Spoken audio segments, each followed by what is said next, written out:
morning. So I'd love you to just stand up for me quickly first. I want you just to shake hands with 5 people and just learn their first names. Quick, 5 people, go. As fast as you can.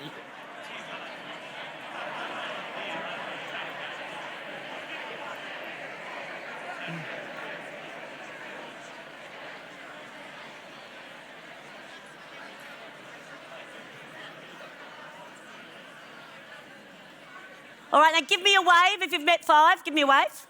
Okay. Now just stop and ask yourself, which one was the most memorable? Yeah, don't look at anybody, don't point. And then ask yourself, how memorable was I?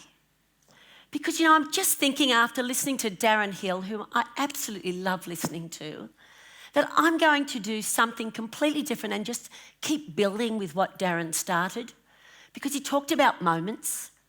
And I know that when you lead, you actually build teams by making the little moments that you engage with people just matter a little bit more. So, is it the handshake? Is it the eye contact? Is it the way they said their name? Is it the way they listened to your name? Is it the fact that they repeated your name back? Like, what is it that makes someone memorable in such a tiny little encounter? Because most of life is connecting. You do understand, don't you, that the quality of your life is not the quality of your bank account nor of your health. It is the quality of your relationships. And right now, we had a moment to relate, just a moment. And also, I want you to just look around where people sat. When they come into a conference, where they position themselves, who likes to sit on the end, who likes to make everyone else walk by, who fills up the centre, all these different psychology going on. Like when you come in, do you come in as a spectator or do you come in as a team player? That's not food for thought. It's just to get you to start thinking about, not only are you about to build teams, it's about whether you actually play being a team player. Now, while you're standing, because I'm just thinking, Darren talked about making a moment. I think we should make a moment. Because most people at this time, if you had 3 speakers, you're actually thinking that you need food. But it's interesting, once you start to get weary or fatigued, it's not food you need, it's movement. So I want to take you through just a few moves that are going to make you come alive. But it would really help if I had maybe 6 helpers. So could I have 6 people that could just quickly come and help me to teach the whole room some moves that will wake you up? Anyone willing to come? Just give me a wave or just come. Yeah, I've got 2, great. I've got 2, great. I've got 2 more here, excellent. Yeah, come on, you may as well run. You're already out of the seat, come on. Yeah, come on, beautiful. Now, how many of you are just relieved that I've got the volunteers I asked for? Come on, give me a wave if you're just relieved. How many of you just felt a little bit uncomfortable with me even asking for volunteers? Yeah, so I just want you to get that some organisations, it's really hard to get people to volunteer and step in and get involved effortlessly. What is it like in your organisation? Do people wait and see? Do they have a little conversation with themselves and just pray that somebody else volunteers? And what happens in your head? Like, look how many people volunteered, but look how many people are out there. The percentages aren't high. Now, notice it was just a moment of opportunity. And just, by the way, this is a leadership conference. And look how many actually just activated. Just went, oh yeah, I will. Now, it could be because you were close to the front. How many of you might have come had I not got anybody? Give me a wave. You would have come and helped me out. Felt sorry for me. Oh, thank you. And what were the rest of you thinking? All right, now, take a seat for a moment, please. And thank you for coming. Come on over here. Come around here in front of the table. Beautiful. So what I'm going to do is I'm going to make a moment with you because there's something that I do. When you're speaking all over the place, there are some very intimidating places you go into. And so I try to humour myself and get myself in the frame that will help me to be able to present at times. So I've done things like this. This action of the strong man, or, this. Notice the face is really important. The bodybuilder, they're psyching themselves up for a competition. Or just a simple, little Usain Bolt. We know what the symbol means. Or I'm a tennis player and I come from a family of professional tennis players, so we all know this one. Who's that?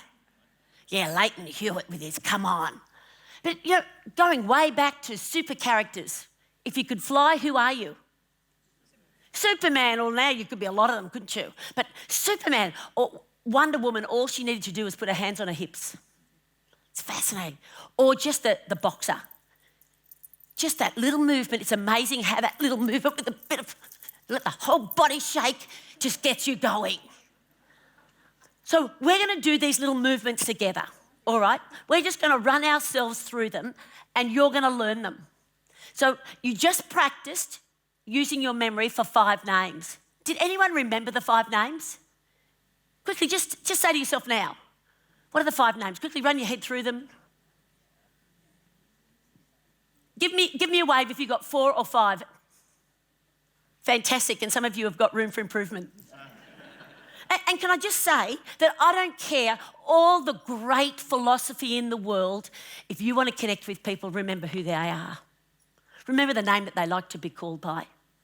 And it is something that we practice and practice and practice again because it never gets old. Okay, so you ready? You're just going to follow me. You think got the How about we spread out a bit? Spread out. Get a bit of space. Okay. Firstly, strong man. Bodybuilder. Beautiful. Get the face. Usain Bolt. Now swing around the other side and do a Leighton Hewitt. And go straight into Superman. Fly. Oh, yeah, balance on one heel, that's it. And Wonder Woman. And our boxer. And our big roar. Beautiful. Oh, very nice. You're a Leo. So notice 8 moves. Stand up.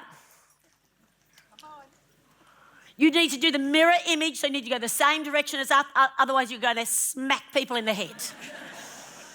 Here we go. And strongman, bodybuilder, Usain Bolt, Leighton Hewitt, swing around, Superman, Wonder Woman, boxer, roar, here we go again. Strongman, bodybuilder, Usain Bolt, Leighton Hewitt, Superman, Wonder Woman, boxer, roar. Oh, beautiful. Give him a hand. Don't leave me yet. I'd like to reward you. If you have the courage to come out of the audience and onto the stage for the sake of serving others, I think you should deserve a reward.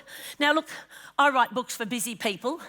This is called The Mood Maker, 1 line per page with a picture. If you need inspiration, you pick a red page, and if you need to calm down, you pick a blue page. If you need to think clearly, you pick a white page, and if you've lost your sense of humour, you pick a green page. This one says, I drink to make other people more interesting.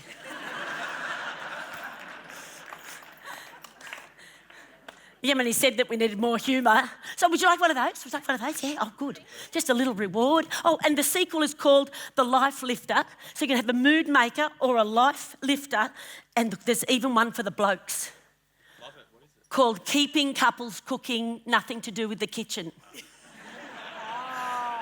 Very nice. Well done.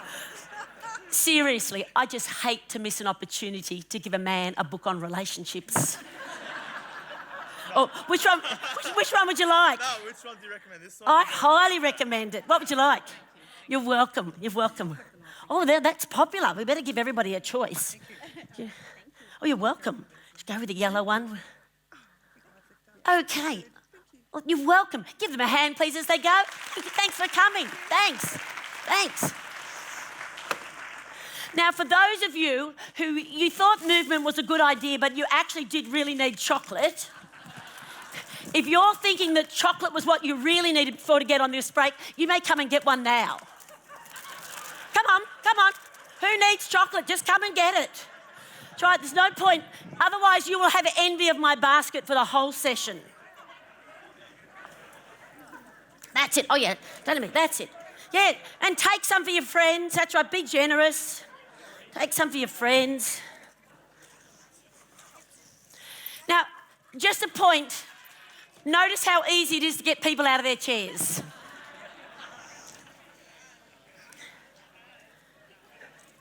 Team building is not rocket science.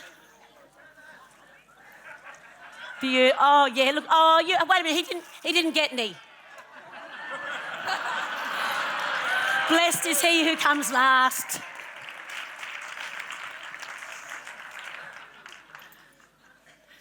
It was really funny after listening to Darren and he talked about the funeral. That really struck me because I've just buried my father. I spent 5 weeks with my mother nursing my father at home so that my father could die at home.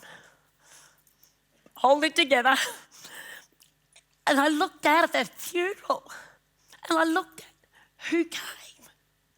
I was gobsmacked. I've got 2 brothers, both professional tennis players, and we were at a beautiful club called Kooyong in Melbourne, and we stood up because this is a place where my father had contributed to the tennis community, and we stood there, but we just stopped. And we looked out and we had a look at who was there. You know, my younger brother, he kept waving at people. He's 56. And he said, Lisa, it was so lovely just to stop and look at who had come to support me. He said, because we could all tell who was there to support Mum and who was it that was a good mate of my dad's, but who was there for my big brother, who was there for me. Because a lot of people at funerals, they come to support you in your loss. Many of them didn't even know my dad. They just knew us. And I thought about the bond that I felt with those who just turned up for me. And I was really understand what Darren was saying about building a team. When people do something that you don't expect, that's so nice. But the funny part about team building is that one of the keys to building a good team and leading it is to be predictable.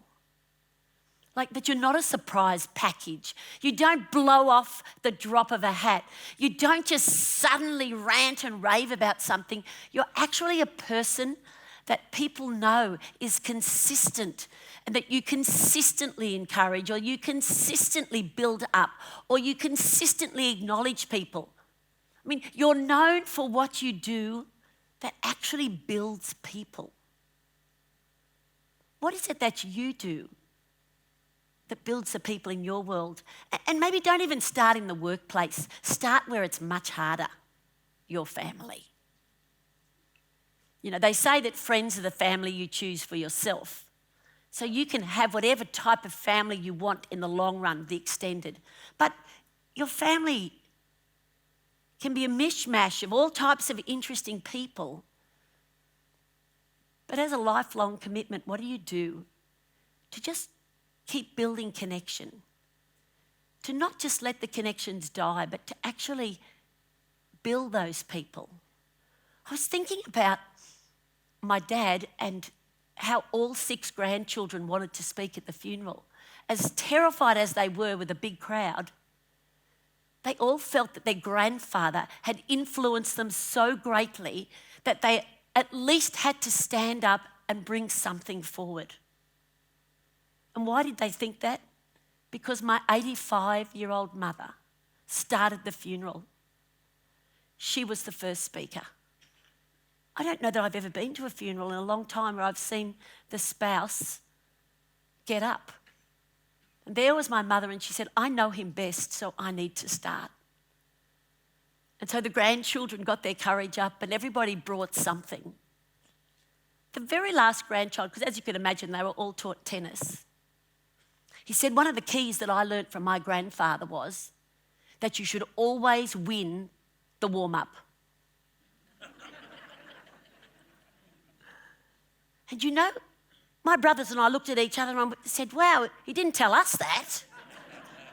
Because he got wiser as time went on and he started to realise that, you know, it's really important to look the part when you play sport, wear the right gear, have the right position, Do everything that makes you look like you're a tennis player.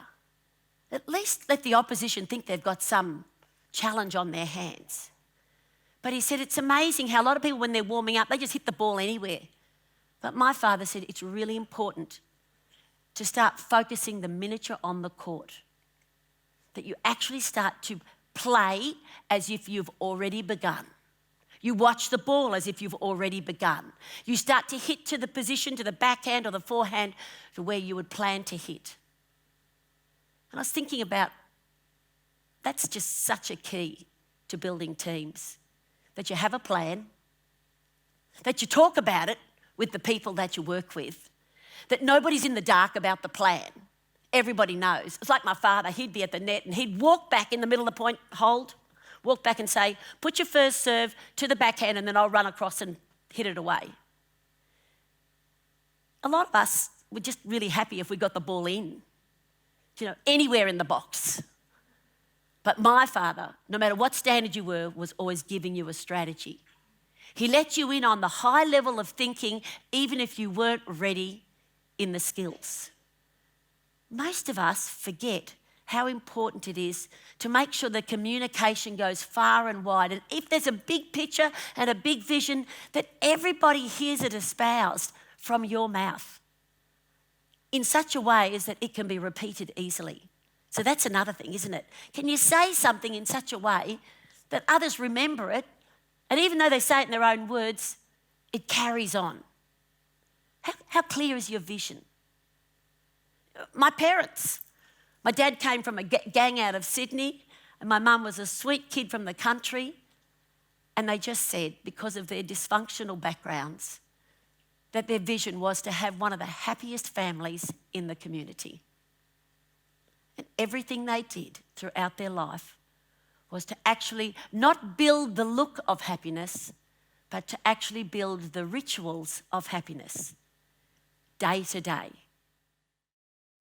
What are your collective habits? If you look at your own business, what are the collective habits of your business? What are the rituals that actually shape the way the business runs and looks? What are the rituals of customer service, of customer follow-up? What are the rituals of internal communication? What are the rituals around the meetings? I mean, I trained so many leaders to make their meetings interesting. Like, at least turn up with an interesting prop at every meeting. Get something that creates curiosity. It's a choice. It's just a tiny little thing. If I'm going to turn up with a tennis racket and some balls, let's see if I can't get a few people to. So whoever catches it, you're the volunteer, okay? Just wave at me if you can't see. Okay, here we go.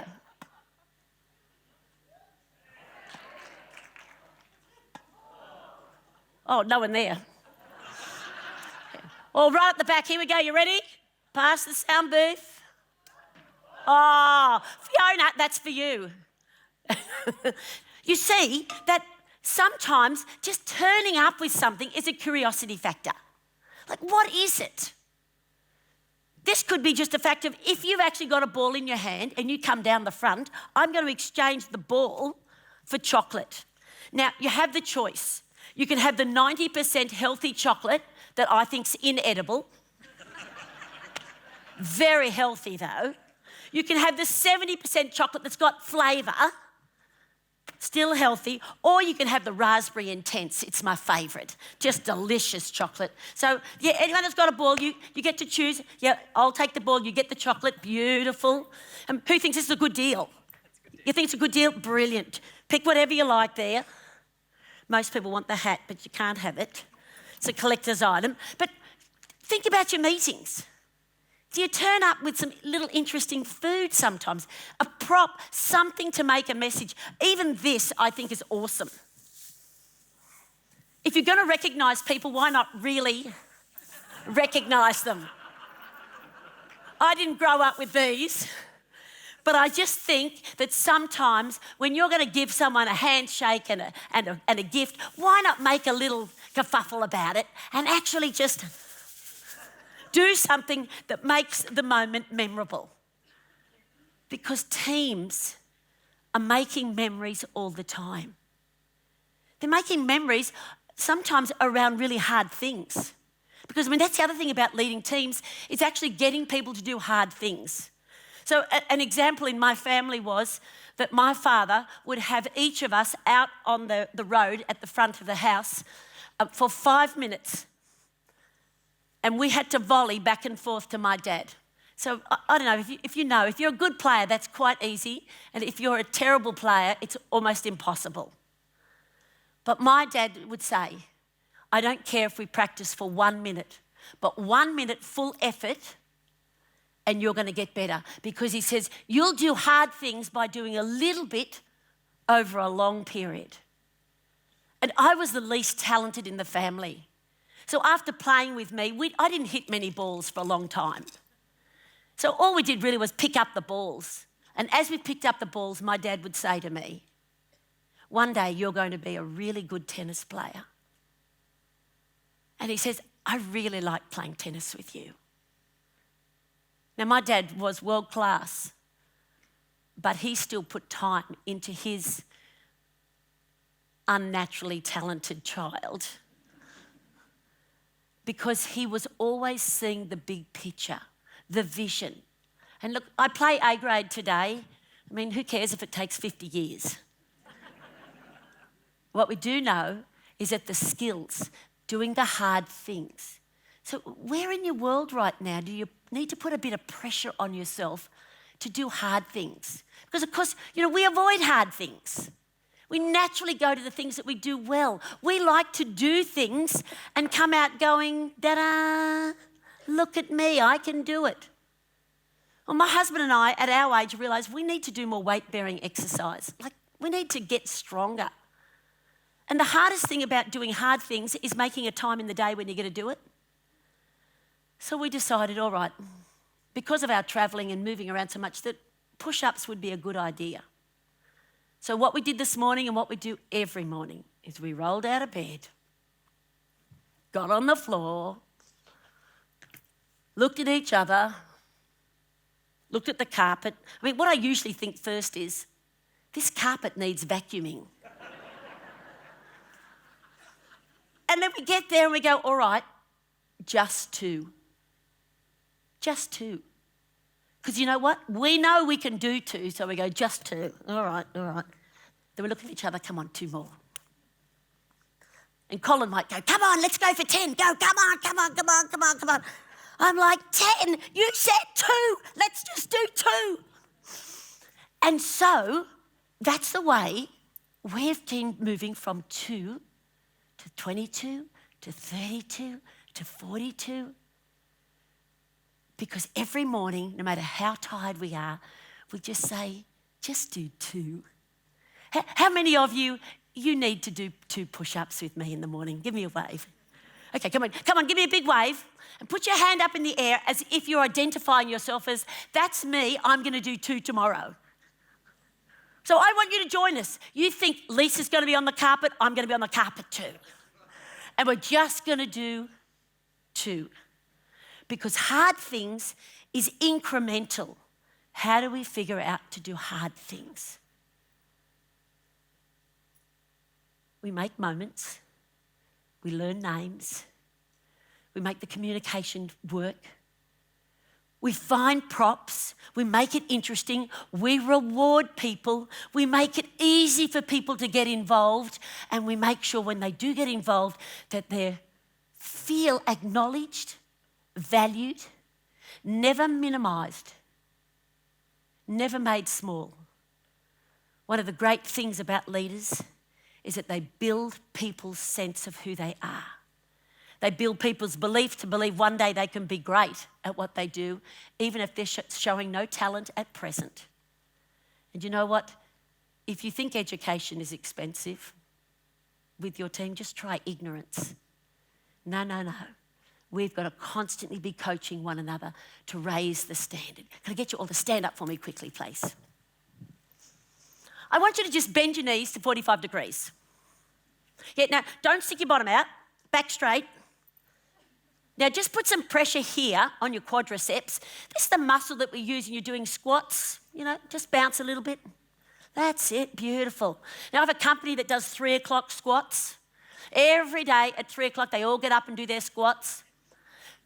But I want you just to hold that position for a moment and just run your fingers up the quadriceps here. And I want you to understand that this is a fantastic position for conferences. You know, you cannot fall asleep in this position. Do you know what it's called? It's called pain. And just because it hurts, don't stand up. Think about it. Leaders help their people do hard stuff. It's not just physically, it's emotionally, it's socially, it's mentally. And they get people to do this. But I want you, because we're leaders in the room, I want you to go 10% beyond pain. Down you go. Hold it long enough, and this is called agony. Come back 10%.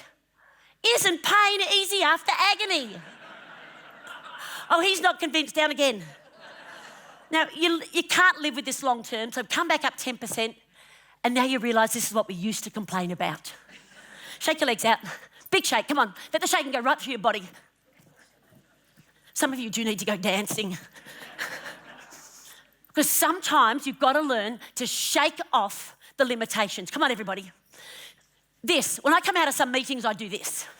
I just shake it off. I have to go to the bathroom sometimes to do it. Not a public display. But I'm like, everything that happened in that meeting, I'm not letting it stick. I am just shaking it off. And then sometimes I realise that I need to shake off the self-limitations that I've put on to say, I can grow to the vision of what that person has painted. I can be a part of that vision with them. So why don't I just start walking and start stepping?